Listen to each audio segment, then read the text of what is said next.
Welcome to the Seeker's Hollow. I'm Brian. Today we're going to start the solo play for Terra Invictus campaign setting. And this has been designed for ShadowDark RPG. So this is going to be my first time playing Terra Invictus, and it's also going to be my first time playing ShadowDark. And I'm pretty excited to play ShadowDark. I've obviously heard a lot about it. It's certainly a very popular system, and it's much touted for its simplicity and ease of use at the table. So we are going to be putting that to the test a little bit in this series, because this is, like I said, my first time playing it, and I have gone through some things and learned some things, but I'm certainly going to be learning more as I go along. So I will be appreciating the simplicity and ease of ShadowDark as we go through this series. And other than the simplicity and easy learning curve that ShadowDark is known for, I think it's quickly becoming known for a system that has a pretty huge amount of extra supplements and extra materials and campaigns and different things that can go with it. And that's where we get Terra Invictus. And I was kind of thinking about buying ShadowDark already, but once I saw Terra Invictus, that was really the straw that broke the camel's back and really got me to jump in and buy it. And I think I actually found Terra Invictus from the author's channel, from Chubby Funster, from his channel, aka Greg Christopher, because he did a solo play for Terra Invictus, and I usually spend a lot of time like searching and looking for solo plays on all kinds of different games on YouTube, and obviously I like solo plays, so that's actually how I found it, was just by searching around for like solo plays and stuff like that. And then of course I saw that he did one, and I took a look at it, and it's very very impressive what is on offer here. And one thing that is really a highlight and a standout kind of unique feature about Terra Invictus is this system that it uses, this kind of like symbol system that you can use for going through the hex crawl. And so it's a very elaborate hex crawl, and these symbols, the way that they work, they give you a very interesting way to unlock, so to speak, the things that are going on in the hex, because you have difficulty checks associated with unlocking those things in the hex. And it's very well suited to solo play. And so I've printed out kind of the most relevant bits here for engaging with that symbol system as you go through the hex crawl. And I think it'd be pretty easy once you have it totally memorized, but this will just help me out to get it memorized.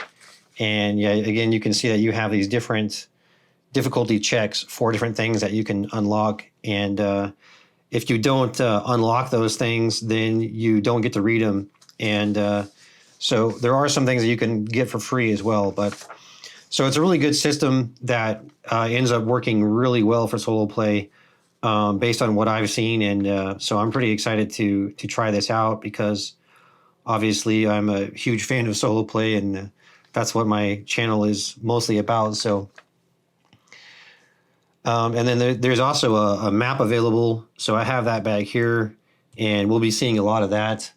And there's also a black and white map available as well. You can get these printed off from drive-through, or you could simply, I think you can buy a digital file as well, and you could get that printed off, and they're pretty cheap to have printed off from drive-through.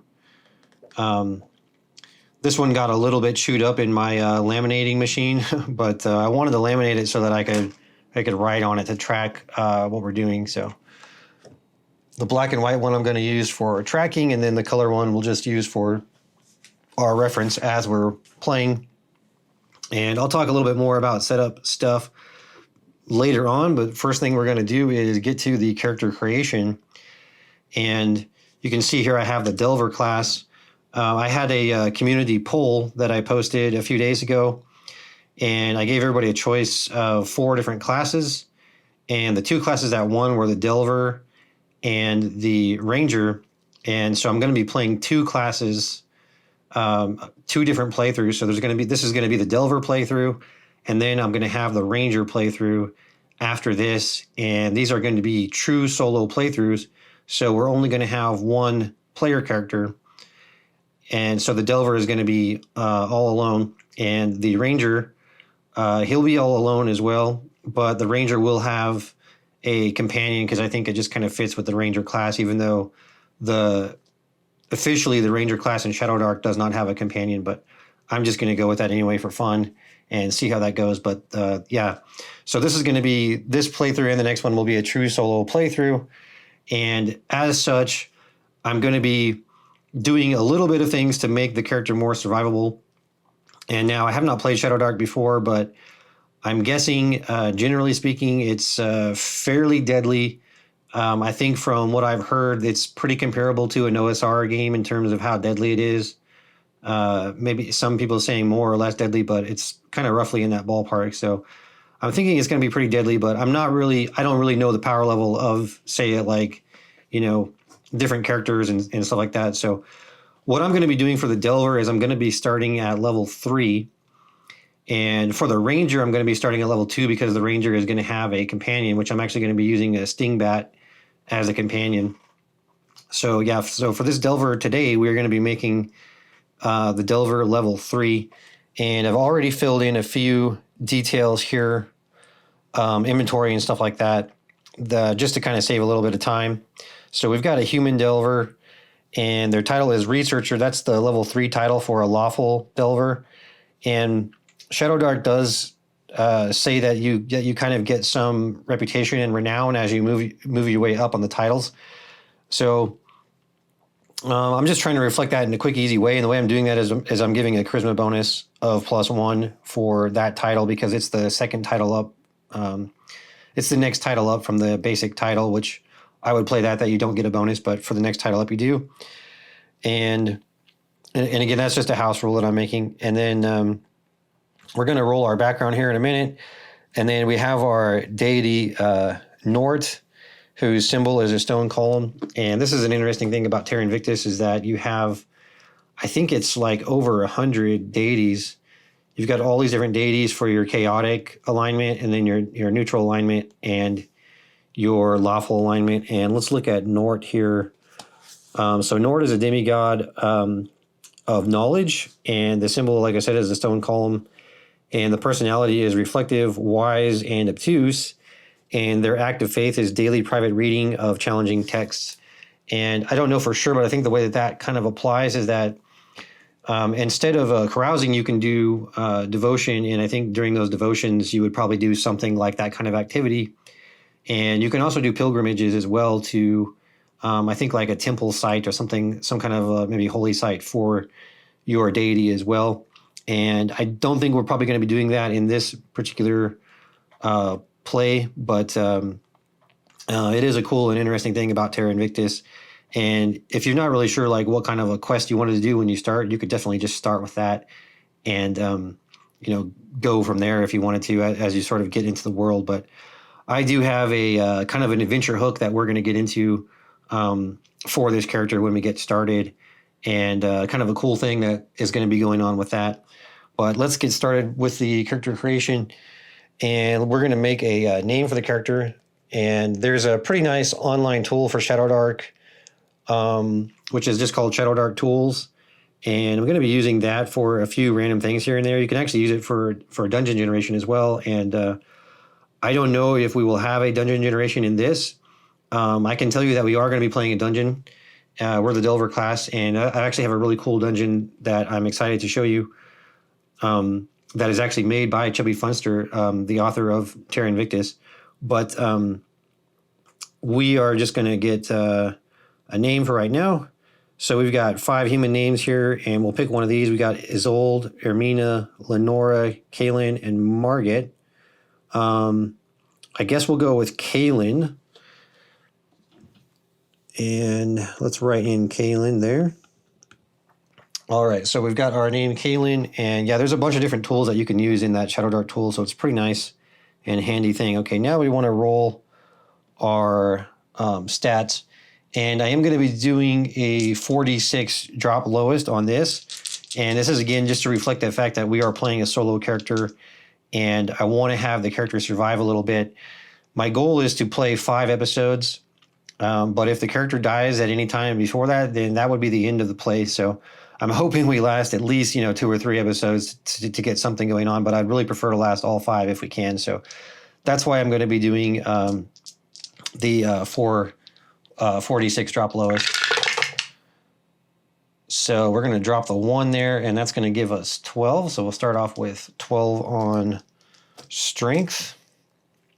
And a strength of 12 is going to give us a +1 bonus. Okay, let's roll our dexterity. And that's a pretty good roll there. We're going to drop the 3, and we've got 14. 14 is going to give us a +2 bonus. And now we're going to roll for our constitution. And that looks like a really good roll right there. We've got 16. That's always nice to see, especially when you're playing solo. And that gives us a +3 bonus. You definitely want to have a lot of hit points when you're playing solo. So that's very nice. All right, let's go with our intelligence. And again, another pretty good roll there. That's going to be a 13, which is also going to give us a +1 bonus. And now we'll roll wisdom. And we're going to drop that 2 there, and that's going to give us 12, which is not bad. We can also get a +1 bonus. Having some pretty good rolls here so far. And oh my God, 4 6s. That is crazy. And you know what? I was actually going to say that charisma is one of the most important stats for Terra Invictus, because there's a lot of different checks that use charisma to unlock. So that's very, very lucky there. And we also have the +1. So we actually get +5 on that, which is pretty crazy. I'm not even sure if that's going to matter that much, because we have such a good charisma score there. But anyway, yeah, very, very good rolls. I think actually, even using 4d6, I think this is one of the best rolls that I've ever got on any character. So I hope that's a good sign that this character is going to be living long. So now we're going to roll for our hit points, which is going to be 1d6, and then we're also going to add our constitution bonus. So let's roll a d6 here. And oh, we only got a 1. Now we are going to get to add +3 to that. And so that will start us off with 4. But because we are going to be level 3, we are going to get 2 more rolls. So we're going to add 4, and then we're going to add 6 to that. So that's going to be 10. And then we're going to add another 6. So that is going to be 16. So 16 is pretty respectable, considering that we have such a good constitution score. It's maybe a little on the low side, but not too bad. Pretty respectable. I would prefer a little higher than that, but that'll be good enough. And we're lucky that we get that +3 with our HP rolls, so that helps out a lot. Okay, and let's see. AC, we will do that when we actually get our weapons and armor. And I think what we want to do now is we want to roll for our background.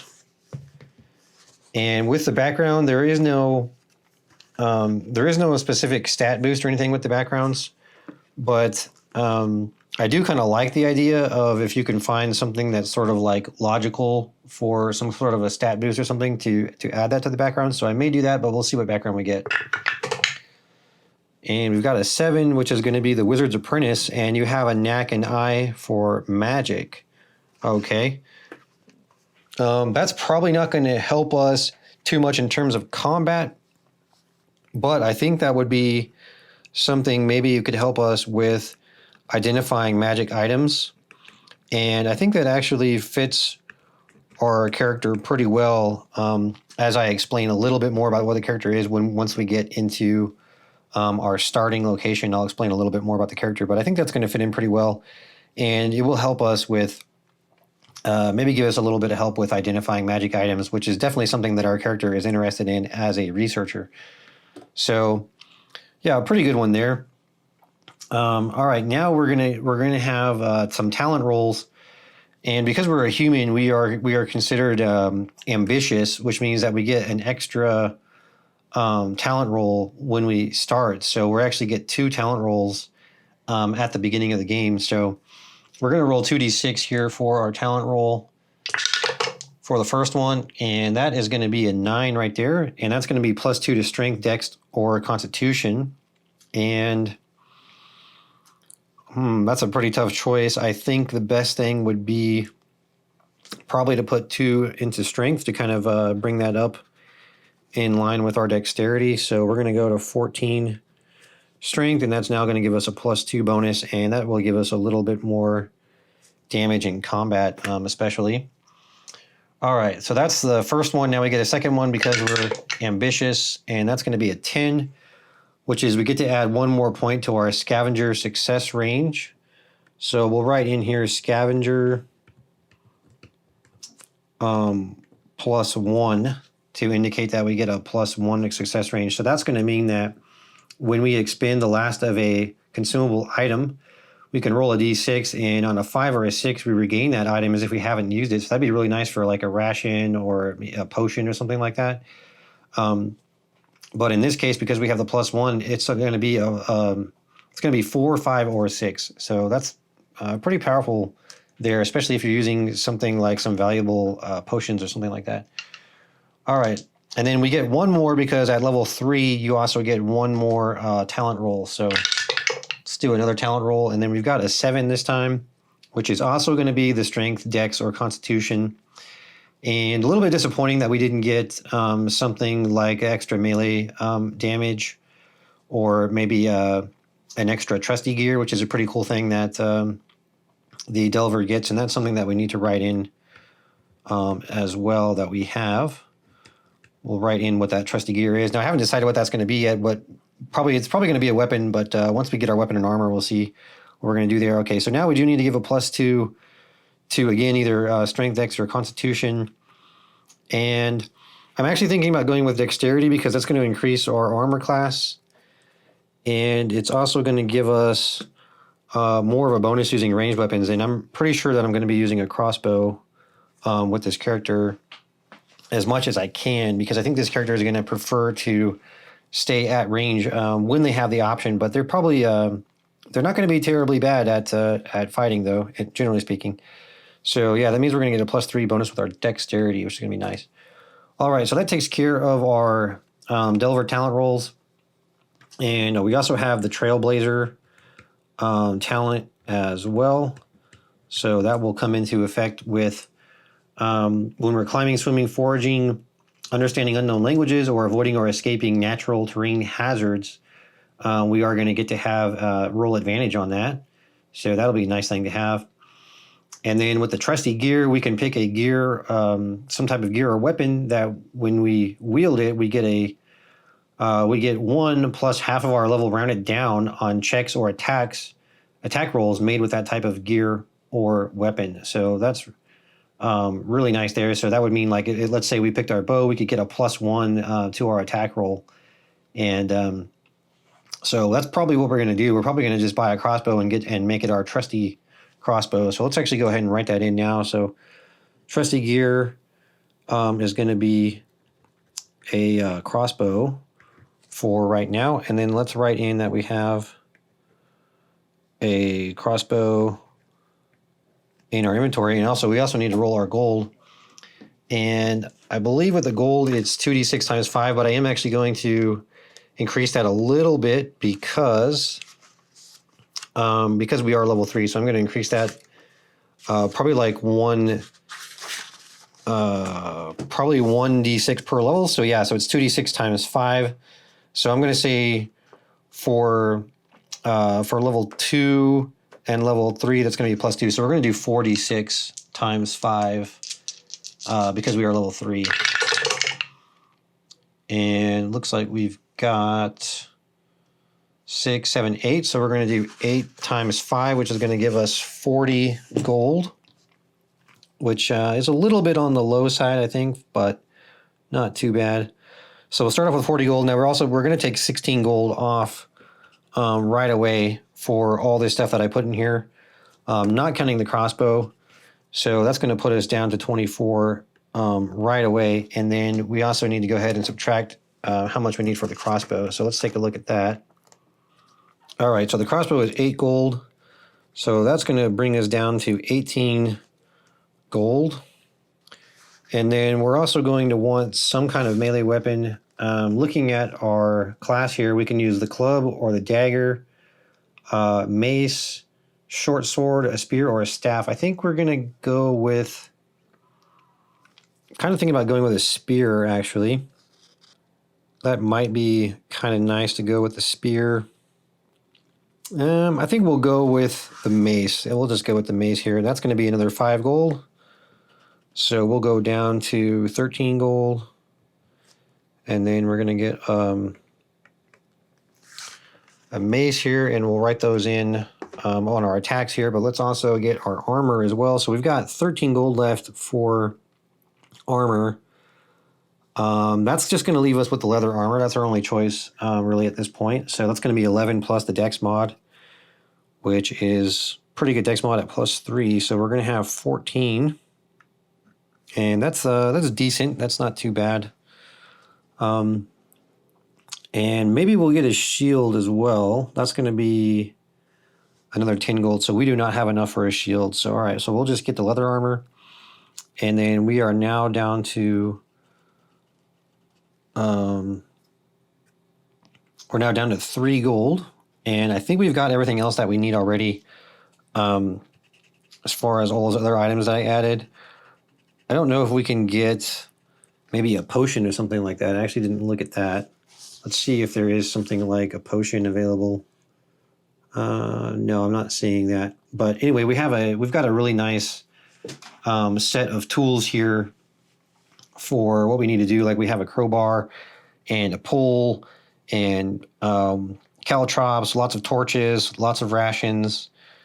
We have a lantern and oil. So we're pretty well set up for the most part, even though we've only got 3 gold left, which is not much. So that is going to put a little strain on us when we start out on our adventure. So I'm going to write in the attacks here. Okay, so we've got our attacks written in here, and our crossbow is a trusty crossbow using our trusty gear talent. So we do get a +1 to attack with that, and it does 1d6 damage. It's two-handed, and it's also loading. And loading means that we're not going to be able to move on a round when we load the weapon. And then the mace, that is close range, and we've got 1d6. The crossbow is also has a far range. Okay, so I think that takes care of just about everything. I think it's 30 experience to get to level 3. You always reset back to 0 at the start of a new level. And I will double check that later. I'm pretty sure it's 30. So, all right. So now we are pretty much ready to jump into our starting area. And I will explain a little bit more about my setup here really quick. I also have the ShadowDark companion, the GM companion for ShadowDark. And this is also by Chubby Funster. And this is really super useful. One thing about ShadowDark is it does come with a lot of really good tables, and this basically just expands everything in there and makes it even better and gives you even more options and just makes it that much richer and nicer to use. Especially giving you some more options for dungeon generation is really nice to have. But yeah, just more of everything, more sites to generate and points of interest, hazards, all this kind of stuff. Now, we don't really need to generate a lot of things because Terra Invictus takes care of a lot of that for us, which is part of the reason that it's really great as a hex crawl, because it's quite detailed hex crawl. But I think for some of those instances where you need a little bit extra stuff going on, or maybe you're like in a town or a city, and you just want to see, like, can I find, a weaponsmith in this town, or can I find, an apothecary in this town, or something like that. So this can give you that kind of information. And then again, especially for the dungeons, I think it'll be really nice. But we are going to have a really cool dungeon that we're going to be playing. And that's because I actually have the, I believe this is the first version of Terra Invictus, which is for another system called Ambition and Avarice, which is also made by Chubby Funster. And it's kind of a happy accident because I accidentally bought this. I buy a lot of stuff from Noble Knight Games, and I accidentally bought this thinking it was the ShadowDark version because I didn't know there was a different version. So I have this this earlier version of Terra Invictus, and I will say that overall, I do think the ShadowDark version is better. But there is one thing in here that is really, really cool, and that we are going to be trying to use, assuming that we survive. And that is that there are there's 2 fully detailed dungeons, and they're actually very cool, very nicely detailed, and they're not small. So there's a lot of things you can do in there. And we're going to be trying to go to one of those dungeons as our Delver. And I don't want to spoil too much, but I'll give you just a quick little look here at what these dungeons look like. So you can see it's pretty considerable, and they're really nicely detailed. So it's going to be a lot of fun to play through this dungeon, and that is something that you do not have in the ShadowDark version. So it's going to be pretty interesting to see that. And I think for the most part, it should line up pretty quick and easy with ShadowDark. And I think that's one thing that ShadowDark lends itself to, is being pretty adaptable. So it should be pretty easy to incorporate that into our game and play it. Okay, so I think that's about everything that I need to discuss for the setup of our game. And so we'll just quickly get into where we are starting out here in the world. And where we are going to start is, let me check it here. I've got it marked. We're going to start in Cabariot. And sorry for my alarm going off there. We're going to start in Cabariot, which is over here in hex 2921. And this northern area up here is generally considered to be more safe than the southern area. Kind of as you go more to the south, things get more wild and untamed and not so friendly. So generally, this is kind of considered to be the safer area to start. So that's where we're going to be.